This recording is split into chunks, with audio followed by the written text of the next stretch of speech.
में एक तो के इलेक्ट्रिक के हवाले से जो कैंट एरिया था वहाँ 24 आवर्स बिजली भी आती है, पानी भी आता है, तो वही के इलेक्ट्रिक उसके बाहर जो है वो बिजली और पानी, तो ये दौरा बयान क्या कैंट के लिए खास मेहरबानी है या के इलेक्ट्रिक की? दूसरी, आपने पहले भी कहा था कि बड़ा एक अहम मसला है स्टूडेंट यूनियन का, उसके लिए भी कोई मूव अभी तक शुरू नहीं? कौन सी यूनियन का? स्टूडेंट यूनियन, तलबा यूनियन की बात।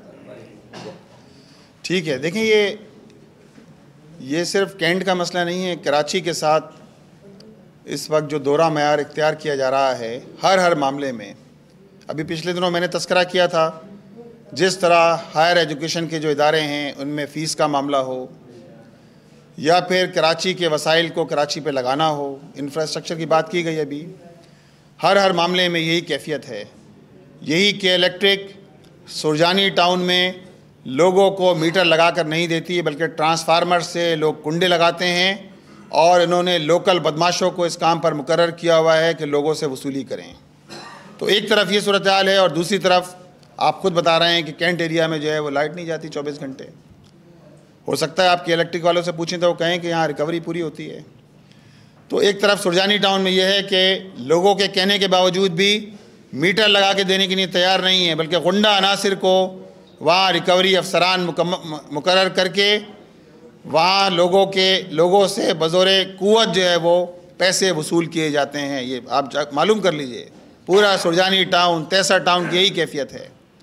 और दूसरी तरफ जो है वो ये सूरत हाल है कि आप कराची के शहरियों को अजियत में मुब्तला करें, राइट ऑफ क्लेम्स के नाम पर, मल्टी एयर टैरिफ के नाम पर, दीगर नाम पर लोगों से पैसे वसूल करते रहें, और ये के इलेक्ट्रिक कर रही है कराची के शहरियों के साथ।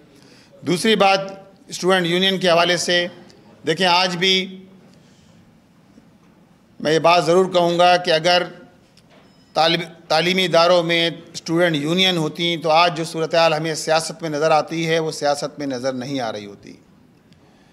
यही सारी पार्टियां हैं, पीपल्स पार्टी, मुस्लिम लीग नून के, जो साल ये बरसर इक़्तिदार रहे, लेकिन ये लोग डरते हैं, तलबा को इख्तियार देने से डरते हैं, स्टूडेंट यूनियन से डरते हैं। वो तलबा जो 18 साल की उम्र में जिसको वोट डालने का हक़ दिया गया है, लेकिन वही तालिब इल्म अपने तालिबी इदारे में कलेक्टिव एफर्ट्स नहीं कर सकता, यूनियन नहीं बना सकता।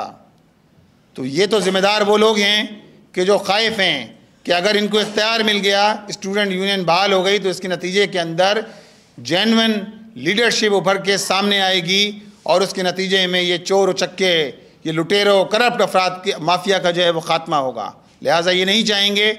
1983-84 में पाबंदी लगी यूनियन पर, आज कमोबेश 40 साल होने को आ गए हैं। पंजाब में 1988-89 में इलेक्शन कराए गए, उसके बाद इलेक्शन भी नहीं कराए गए। जमात इस्लामी जमीयत तलबा 1993 में इस्लामी जमीयत तलबा ने इसके ख़िलाफ़ सुप्रीम कोर्ट में पिटीशन दायर की।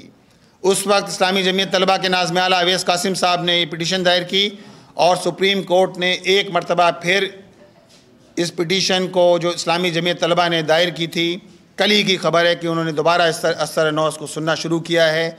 और हम उम्मीद करते हैं कि कम अज़ कम सुप्रीम कोर्ट ही इसका नोटिस ले ले, वरना तो ये हुकूमतें इस बात के लिए तैयार नहीं है कि स्टूडेंट यूनियन के इलेक्शन कराए जाएँ।